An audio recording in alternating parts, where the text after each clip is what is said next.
শ্রীকৃষ্ণের অষ্টভার্যার মধ্যে মিত্রবিন্দা, নগ্নাজিতি, ভদ্রা ও লক্ষণা কারা ছিলেন? হিন্দু শাস্ত্র ও পুরাণ অনুসারে শ্রীকৃষ্ণের প্রধান ৮ জন স্ত্রী ছিলেন, যাদের একত্রে অষ্টভার্যা বলা হয়। তারা হলেন রুক্মিণী, সত্যভামা, জাম্ববতী, কালিন্দী, মিত্রবিন্দা, নাগনাজিতি, ভদ্রা, লক্ষণা।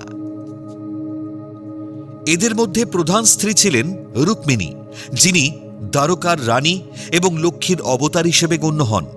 এই ৮ জন প্রধান স্ত্রী ছাড়াও শ্রীকৃষ্ণের আরও ১৬,১০০ জন স্ত্রী ছিলেন, যাদের তিনি নরকাসুরের বন্দিদশা থেকে উদ্ধার করে সামাজিক সম্মান রক্ষার্থে বিবাহ করেছিলেন। আজ আলোচনা করব মিত্রবিন্দা, নগ্নাজিতি, ভদ্রা ও লক্ষণাকে নিয়ে। মিত্রবিন্দা, তিনি অবন্তীর রাজা জয়সেন এবং রানী রাজাধিদেবীর কন্যা ছিলেন। রাজাধিদেবী ছিলেন কৃষ্ণের পিতা বাসুদেবের বোন। সেই সূত্রে মিত্রবিন্দা ছিলেন কৃষ্ণের পিস্তত বোন। তার 2 ভাইয়ের নাম ছিল বিন্দ এবং অনুবিন্দ, যারা কৌরব রাজকুমার দুর্যোধনের অনুসারী ছিলেন। মিত্রবিন্দা কৃষ্ণকে স্বামী হিসেবে গ্রহণ করতে চাইলেও তার ভাইয়েরা এতে বাধা দেন এবং কৃষ্ণের সাথে তার বিবাহে অসম্মতি জানান। পরবর্তীতে মিত্রবিন্দার স্বয়ম্বর সভা থেকে কৃষ্ণ তাকে হরণ করে দ্বারকায় নিয়ে যান এবং বিবাহ করেন। নগ্নাজিতি, তিনি কোশল দেশের রাজা নগ্নজিতের কন্যা ছিলেন। পিতার নামানুসারে তার নাম হয় নাগনজিতি, তবে তার প্রকৃত নাম ছিল সত্যা। বৈষ্ণব গ্রন্থ অনুসারে নাগনজিতিকে দেবী লক্ষ্মীর 3য় রূপ নীলদেবীর অবতার হিসেবে গণ্য করা হয়। রাজা নগ্নজিৎ তার কন্যার বিবাহের জন্য একটি কঠিন শর্ত রেখেছিলেন। শর্তটি ছিল যে বীর রাজা তার অত্যন্ত শক্তিশালী ও হিংস্র 7টি ষাঁড়কে একসাথে দমন করতে পারবেন, তার সাথেই সত্যা বা নাগনজিতির বিবাহ হবে।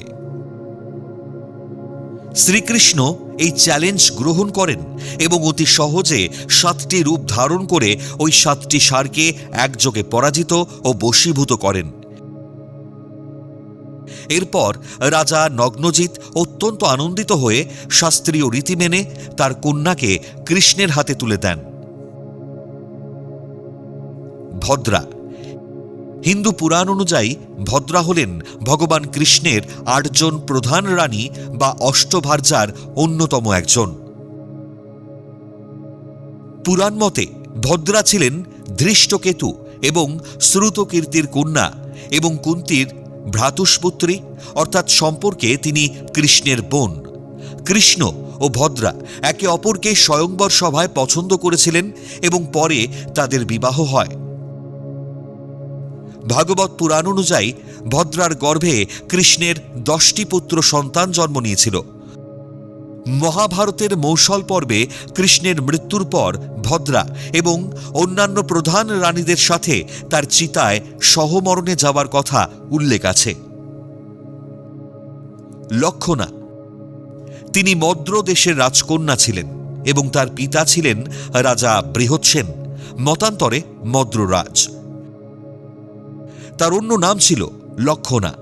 কৃষ্ণের অন্যান্য পত্নীদের মতো লক্ষণার সঙ্গে তার বিবাহ ছিল বীরত্বপূর্ণ। একটি স্বয়ংবর সভায় একটি কঠিন লক্ষ্যভেদের প্রতিযোগিতার আয়োজন করা হয়েছিল। অর্জুন এবং অন্যান্য অনেক বীর সেই লক্ষ্যভেদে ব্যর্থ হলেও শ্রীকৃষ্ণ সফল হন এবং লক্ষণাকে বিবাহ করেন। বিভিন্ন পুরাণ অনুযায়ী তিনি অত্যন্ত লাজুক স্বভাবের ছিলেন।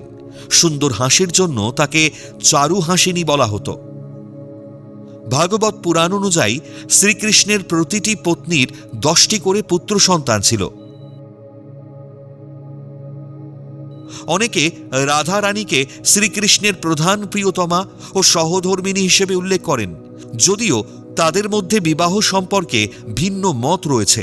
তবে আধ্যাত্মিক ব্যাখ্যায় বলা হয় রাধা কৃষ্ণের মধ্যে যে প্রেম ছিল তা হল নিষ্কাম ও স্বর্গীয়।